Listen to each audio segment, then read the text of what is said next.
Hi, and welcome to the Ownership Experience with FranCoach. I'm Danielle, the president of FranCoach, and where we at FranCoach, if I could say that anymore, that would be awesome, where we help people find their better tomorrow through franchise ownership. With a team of over 20 experienced coaches, we guide individuals through every step of the journey into business ownership. Today, I am joined by Graham Chapman, who brings over 20 years of experience in franchising and has helped many step into business ownership. Welcome, Graham. Thank you, Danielle. That was so well articulated. I'm very impressed. That's the value we bring at FranCoach. Yes, happy to be here. Very excited to be talking with my good friend, Patrick Sullivan, or as his friends call him, Sully. So we'll see how non-professional we can be. It's kind of how we roll anyway. But very excited to have him here. I work with awesome people like Patrick each and every day who have found something in their life that makes them feel stuck. They're smart, successful people, crushing their careers, but running against some wall. Either they have a leadership team that isn't providing the vision that they want. They found some glass ceiling and where they can take their career. They've sort of always thought about business ownership, but didn't necessarily know how to get there. And very proud of what I do and the rest of the team here does at FranCoach to help our clients make those business ownership dreams a reality, and partnering with great brands, some of which they never even heard of before. But Patrick, I want to welcome you here. Thanks for taking some time. Appreciate it, Graham. It's good to see you again. Good to see you too, buddy. So let's go all the way back to when our good friend Alex Porter brought us together. What was happening in your life, your career at that time? Why were you starting to think, I need something new here? I had spent my whole professional career in one field. And I came from the creative side of advertising. I was a chief creative officer at an advertising agency. And I loved what I did. I love creative problem solving and working with people and really, selling big ideas to companies that make them a lot of moolah. And that was a very fulfilling cycle.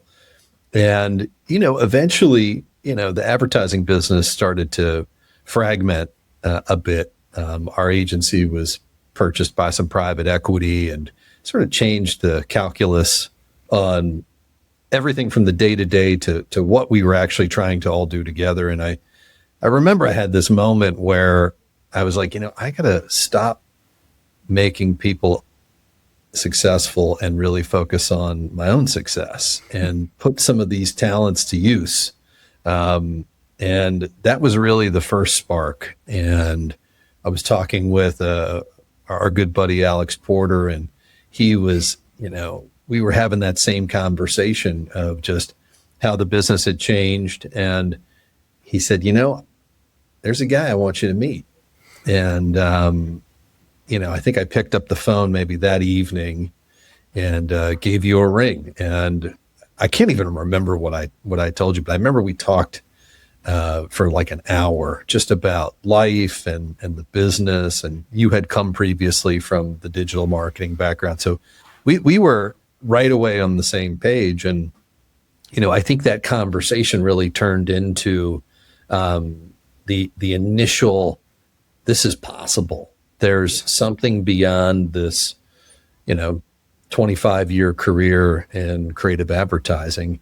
And until I think I had that conversation with you, Graham, I don't think it was tangible to me that this sort of late in my career, I could find a pivot that would, not just be meaningful financially, but meaningful from more of a life purpose kind of standpoint, which, after a couple decades in a business like advertising, you're really looking for something soul satisfying.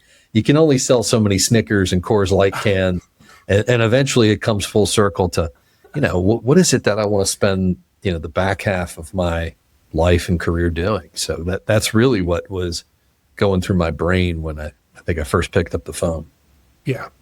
I am proud to say that I'm a recovering marketer. It's one of my favorite things to say. As you know, Patrick, surviving and thriving in the agency life as long as you did requires a certain level of sickness. You got to be a little twisted in the brain to survive that long. Yeah. But it's that desire to, exceed expectations, to do cool things, to think creatively, to not have to be told to get after every day that's made you successful on that agency side. I can sort of laugh and joke and call it a sickness, but it's really just a yearning desire to make an impact, which is going to drive you and propel you. It has on the business ownership side too. So I guess when we got started, when we started working together, you brought Amanda, your wife, into the picture too. I guess tell me sort of what the discovery process was like, and if anything surprised you as we got to work together. Great call. I mean, bringing in my life partner, my wife, my business partner, Amanda, we really thought about, the teamwork makes the dream work. And, she had a lot of ambitions on her own. And I think our discovery process started with that conversation over a long dinner. I think we went out for date night and kind of talked about, what does this look like? Like, what are we really interested in? And at the same time, I was our family was going through a process where my grandmother was, in late stage dementia. And it was a very, very hard few years helping her to navigate that. And what's funny in life is sometimes, the personal becomes professional if you do it right. And I think that's where our discovery process happened is sort of that life experience. And when we got into the discovery process more formally with you, I think I had a few assumptions in my mind about what it is I should be doing or, what the next steps would be. But it was really a little bit of, I'd say, soul searching and trying to find, something more meaningful that, at the end of the day that, when they write it on your epitaph at the end, I wanted it to be something that truly spoke to who I am and who Amanda is. And that's where it started. And what was so surprising is how that personal journey and the professional journey were able to intertwine. Yeah. And that's something I never really experienced in my time in advertising, other than I love to create and be a writer and a creative director, but something that came from within. And it was very difficult, I think, to articulate into words, let alone business plans, what that may look like. As somebody that worked for agencies, global agencies, I would consider myself an entrepreneur. I had an entrepreneurial mindset, very ambitious guy, but I never really thought of myself as the owner.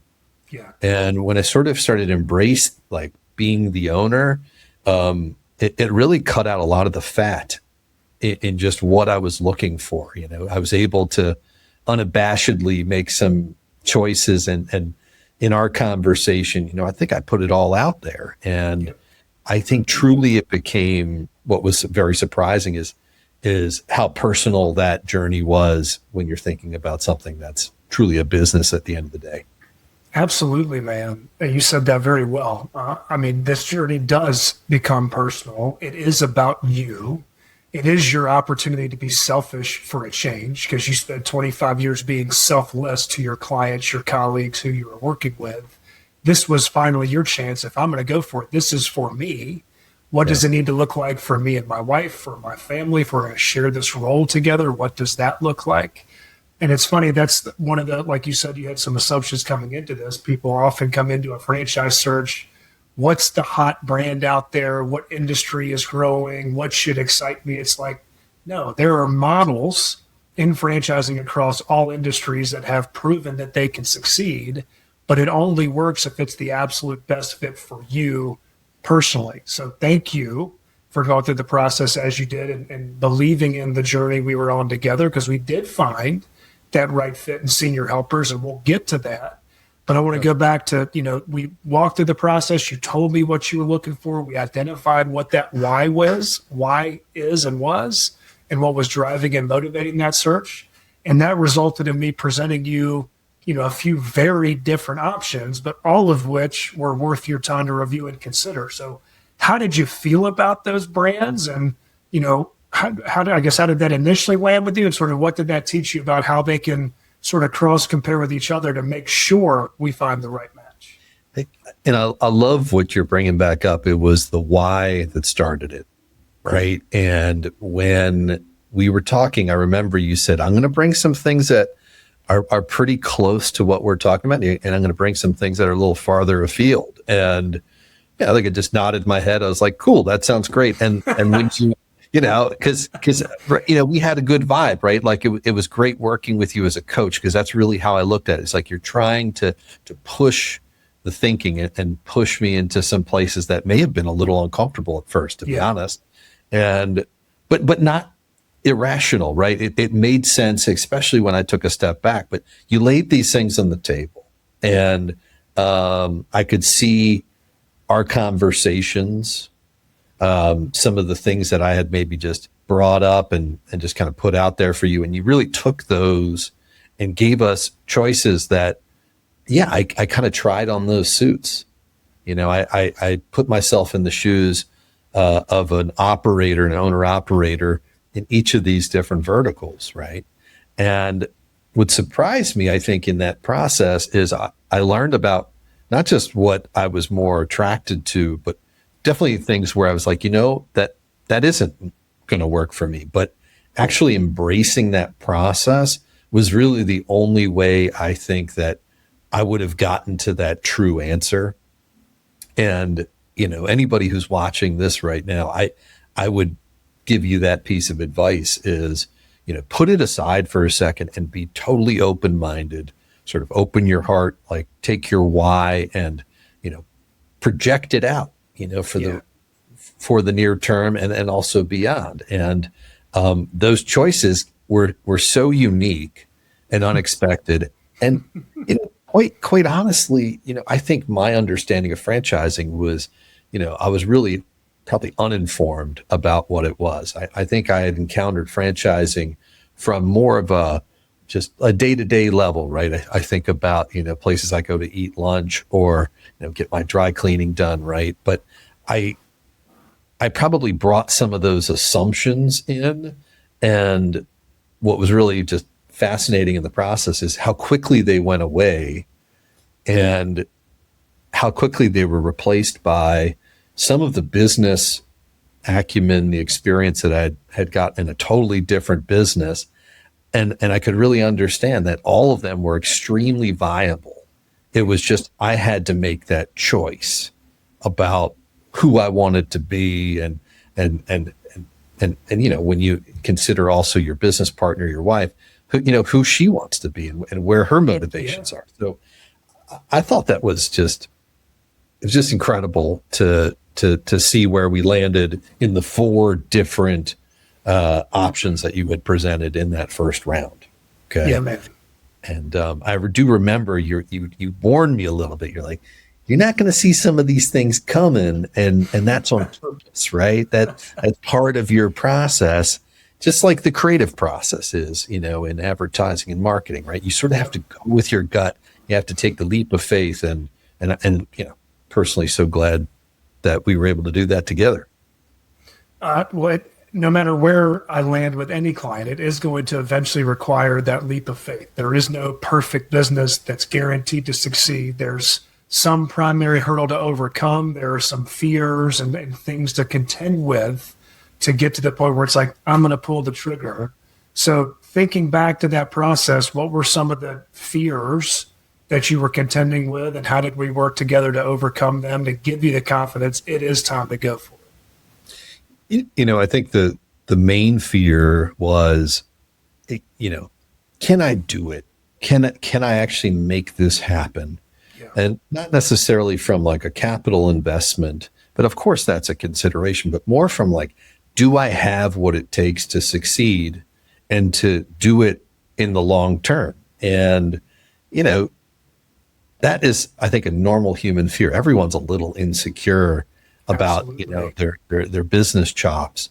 But what was really a thing that put me at ease a bit is once I started going through the process, of course, doing my own research, but actually having those conversations, when you would introduce us to some of the business managers on the franchise side and eventually getting to the meet the team day, I could see that I wasn't alone.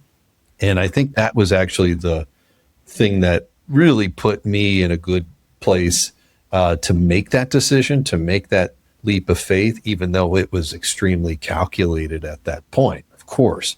But you're not alone. You're jumping into a very established, proven business model.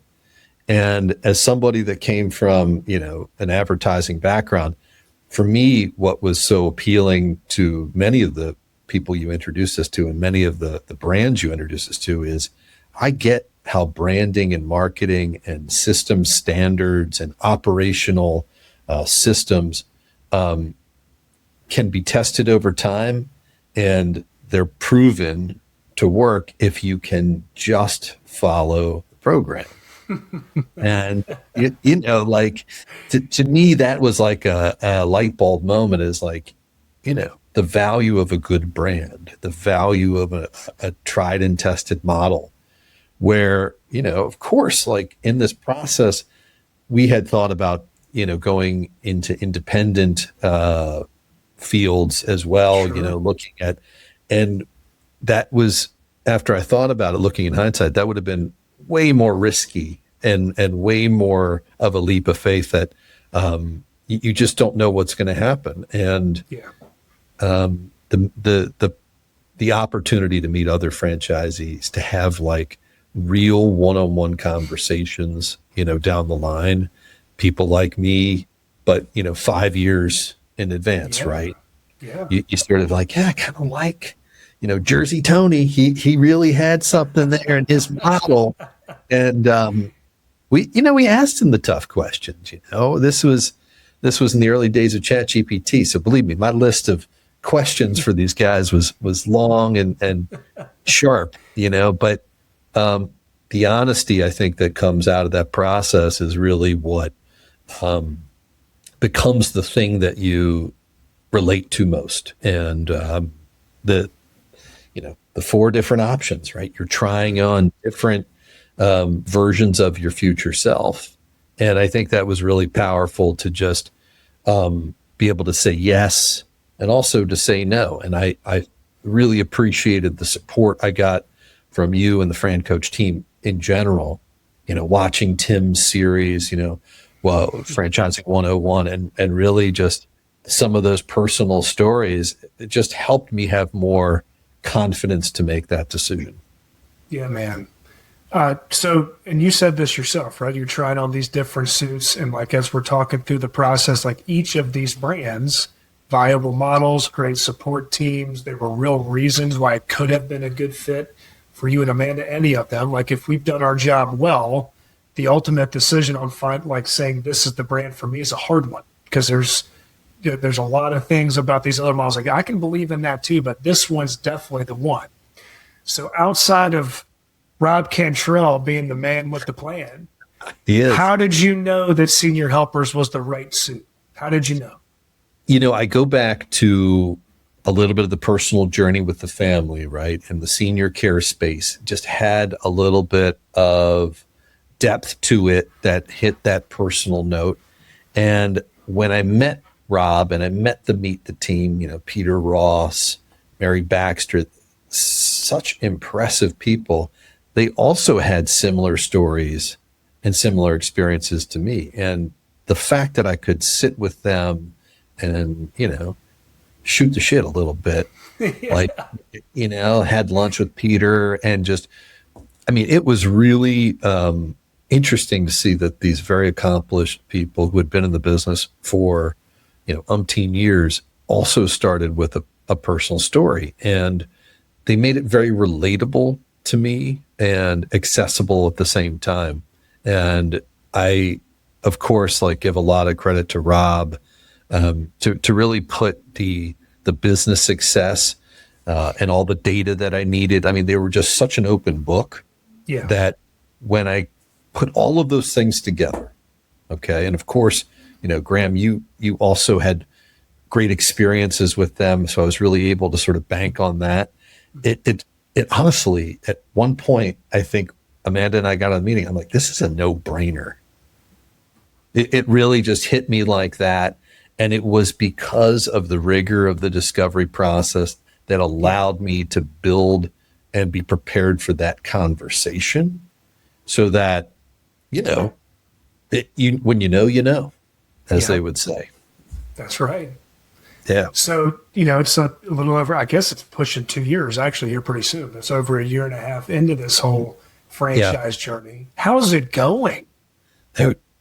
Phenomenally. The hypothesis was correct. From a life standpoint, working with Amanda, has been great. We've really enjoyed it. There's always ups and downs when you're first getting started. And I think being able to have somebody like that to laugh with and to celebrate with, to be with, and that has been a really high point for us. And the demand in the space is through the roof. And it's really, I just am so happy we made the decision because of all the support that we get from Senior Helpers Corporate, from the franchisor, that they've anticipated everything that you would ever need. And it's really up to us to make it happen. Of course, it's our business, but the coaches that they assign with you and the growth, that they help you to realize, it is even unexpected. It's just, I feel like I've just joined a family and part of an extended family. It really has that energy to it. And we, maybe it's an unusual story. I'm not totally sure, but, we did a startup location that we were able to build from the ground up in a territory that's, a little west of town. And then we were able to have an opportunity to acquire an existing location. Yep. And that hit it into a high octane kind of mode. And now we are in scale up mode, where, we just hired a new director of operations, client service manager. We have a census of about 120 clients, and it's when the demand and everything is really building, it makes you take a little pause. You're like, all right, I want to do this I want to do it so I can build and make it lasting. And we joke about the caviar kid, my daughter Maddie, who is here at the office, at least a couple times a week. She's got her own office down the hall, and it's a family affair. And, Murphy's here, our dog, during the day.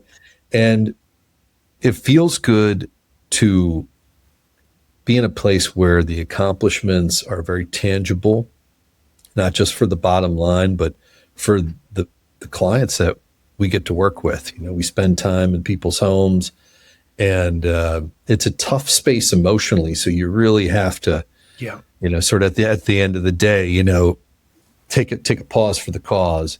But I never imagined in my previous career that I would be able to affect people like that.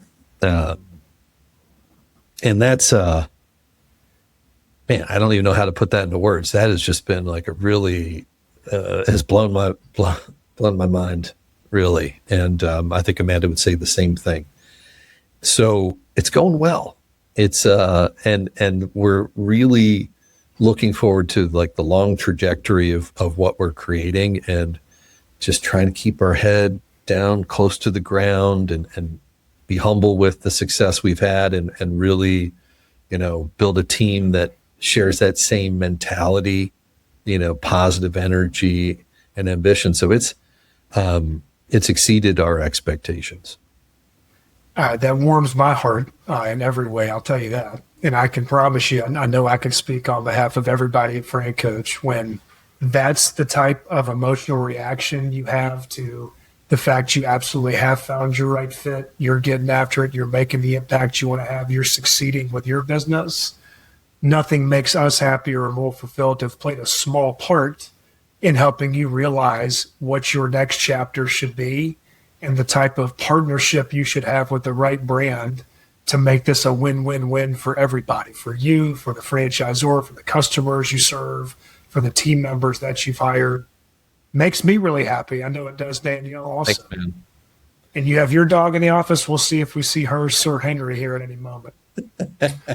I want to thank you for spending all this time with us. Last question for you here. Sure. So of course. someone watching this and they have that smart, successful, stuck feeling you had, 2 years ago this time, 90 days before we started talking.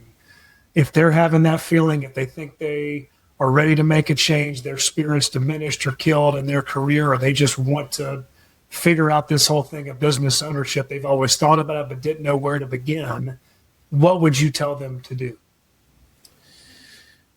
I would say don't wait. Jump in, do the work, enjoy that journey of discovery, even self-discovery, and listen to your gut. If your gut's telling you it's time to take back control, it's time for something different, listen and be proactive about it. It'll come back to you in so many different ways, and do the work. Like when you get into this process, do your ChatGPT self-discovery kind of research, but reach out to the pros. I mean, I have to give it to you guys. I don't think I could have done it without you. And it was the prodding at the right time, the right information, the good jokes and the conversation. I needed all of that to get it whittled down to the thing so that I could, without any question, know that it was the right thing to do. And I don't think I could have done that on my own. And I think that there's probably a lot of people right now who are looking around, who have felt the loss of control, who have been places for umpteen years, right? You're seeing a new economy emerging, and it's the economy of the entrepreneur. And it is absolutely going to be the model in the age of AI. And I would say, don't wait. Jump right in there. The water's fine. That's awesome, man. And we always have your back. We appreciate you more than Thank you. know. Or if you just want to hop on the phone and talk good music and some old bay crabs, I'm here for that too, brother. Always you know here this. for that. You know this. Yeah, man. Well, Sully, thank you for taking the time with us. We really appreciate it. Anybody out there pleasure. listening, if you want to learn more about us at FranCoach, FranCoach.net, Franchising 101 podcast, as Patrick was nice enough to shout out. All 20 of us coaches are on the website there. Please feel free to check us out, learn more about who we are, and choose whoever you'd like to start your journey with. Sully, I appreciate you, brother. Thank you, Graham. Thank you, Danielle. I appreciate you both. Thanks for having me on. Back to you. You brought Danielle. tears to my eyes. This is not how I want to go into it, wrapping this up. But thank you for sharing your story, and thank you for being patient with Graham. He's really trying. We're here to promote him as best we can, but it was been. I need all the help I can get. Clearly. You got it. Give this guy a ring. I'm telling you. Yeah. Well, or wring his neck, one of the two. But Could be both. It could be both. I am an equal opportunity. So thank you guys for letting me be a fly on the wall. I love good stories like that. And for it, like Graham said, anybody interested, we've got a bunch of coaches and a bunch of people willing to help educate, support, grow, teach, all of the things that make franchising not a dirty word, make it a big family of excited futures for a lot of people. So thank you so much again, and best of luck in the future. Continue growing that, and a shout out to Rob Cantrell. He is a big fan of FranCoach, you, Patrick, and see you guys on the next opportunity of ownership with FranCoach.